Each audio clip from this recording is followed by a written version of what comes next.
why are we making these decisions? It's like we're hurting ourselves. We are. It's just painful. And even things like the quarantine.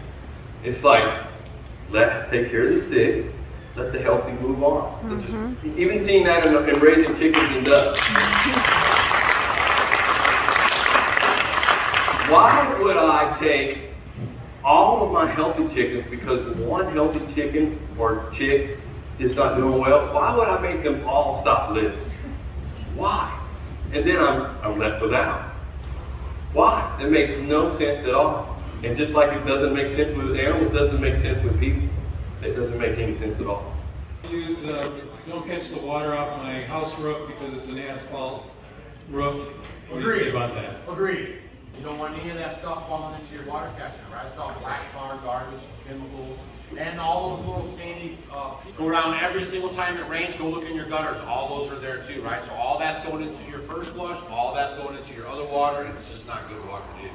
Now, if you had a shingle roof or something like that, and maybe you wanted to use it for shower water or something, you maybe could push it there. Probably, water some trees with it or nothing, but I probably wouldn't do it. I wanted to ask you a question about your water catchment system. And I'm not talking about your remote tanks, I'm talking about your main tanks in the barn. Right. Have you ever had any problem with any algae bloom or bacteria growth in the tanks? You won't get it because there's no sunlight. As long as you keep your tanks dark and you're cycling the water, there won't be any of that stuff. The longer the water sets and the more light it gets, that's why we cover up some of our tanks outside. Your garden does not like algae water, right? It can cause problems with your growing. So we cover those tanks so that they don't get exposed to any sunlight.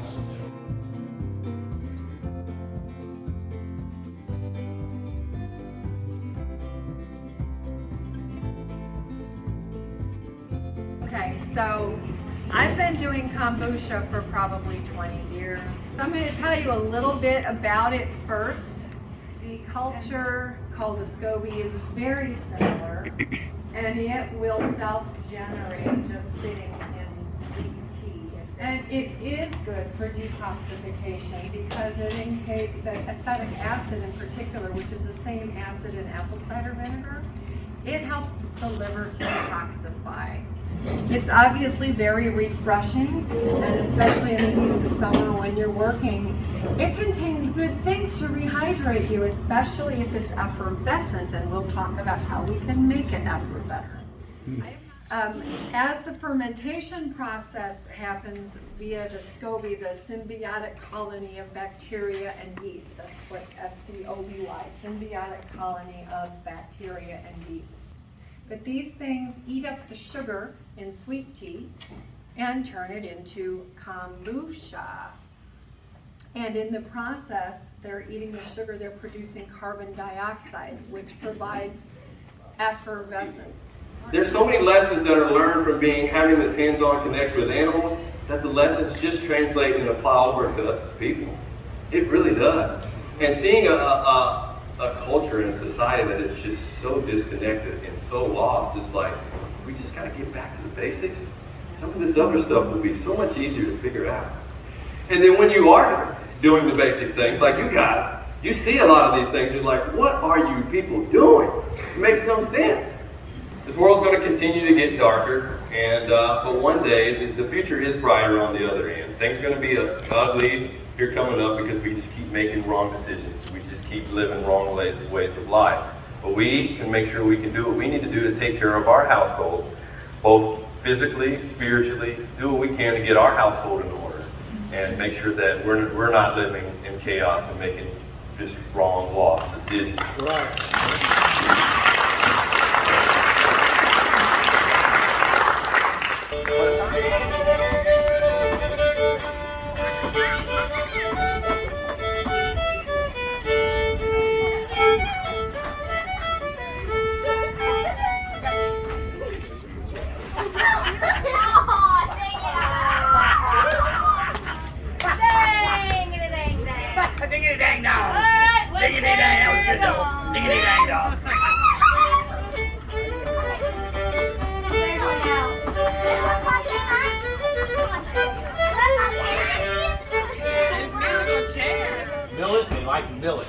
real easy to train with millet, white millet. You can get that at your farm store and stuff. You put a little in your tray. You'll come back every night. Every night at like 5 o'clock, you're the millet man. And they'll register that, right? You guys know you get your feed bucket as soon as you touch the handle, everybody's like, And just know, all these herbs are loaded in like magnesium and potassium, lots of vitamin C, you know, they'll zinc in on iron. I mean, they're just loaded on all these wonderful things. And then when you see these, like I'll be walking by and I'll just pick, in my garden, I have tons of these. You know, just pick the flowers. I might put a few flowers in a salad, or maybe I'll just pop one in my mouth when I'm in the, you know, garden doing my work. The red clover is really, really good for hormone balance for women. You make a tea out of the red clover, or for younger women, it really does help to balance your hormones. If there's someone in here who has never seen a SCOBY, feel forward and feel free to come forward. So this is a mother. This colony of yeast and bacteria is held together by a form of cellulose which the organisms produce.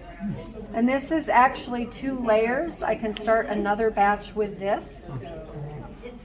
With this fermentation process is that those yeast and organisms, yeast and bacteria, consume the sugar for fuel. They give off carbon dioxide, but they also produce glucose and fructose. And then the bacteria convert that into acetic and other acids, which are very good for our bodies, in particular because they are cleansing. And then you have the added benefit of a tasty and refreshing beverage.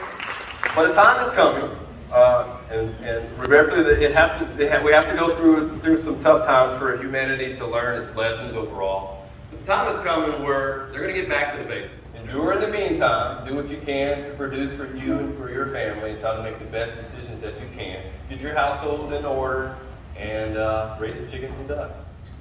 Ladies and gentlemen, boys and girls, I would like to present to you the Homestead, sometimes renovation, contemplation, can't get out of the nation band. We're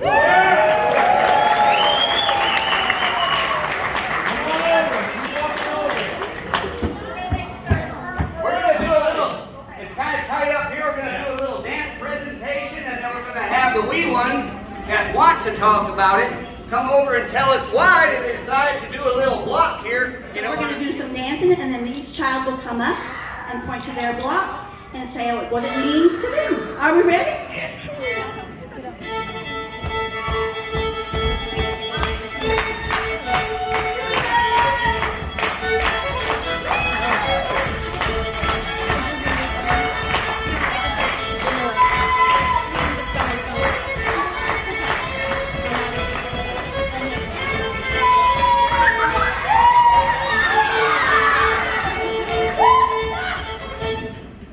We got the first presenter.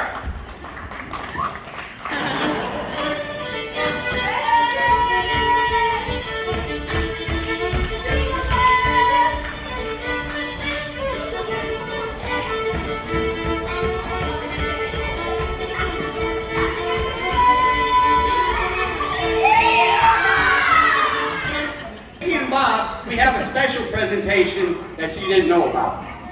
And I'm gonna let her explain. You come up here, both of you. Both of you. Oh. It was your idea. You take the blame, okay? It's your idea. Alright, so a couple of my friends and I, we wanted to make a special quilt for Doug and Stacy so they can hang up on their wall at their house. So we made one for them, and we wanted to show it to you tonight. And everyone that made it is gonna say their name, so Doug and Stacy will know.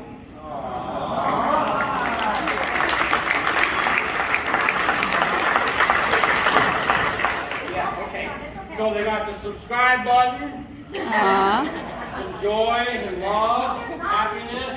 There's Molly, there's our bees, chickens, there's the apple trees, there's the rainbow, butterflies, off grid with Doug and Stacy, clouds, trees. Oh, y'all are so very good.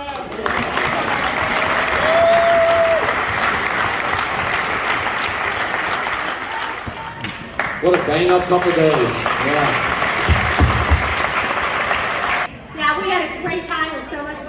We love having you guys here. I mean, every year we look forward to this, and it's like a highlight. And it's so fun to see new friends and make old friends. All right, guys. Well, that's a wrap for this year's Homesteading Life Conference 2021. It was another good time. Met lots of new people, and I guess now it's the time for the long ride home. And not as long as some. Not as long as some. We're only going about 3 hours. So we met people here from California, Michigan, Alabama, people Arkansas. from all over the United States here. So there's always a big crowd here and lots of people to see. And we'll see you next year. Side by side our fears are done. Oh, the good times just begun.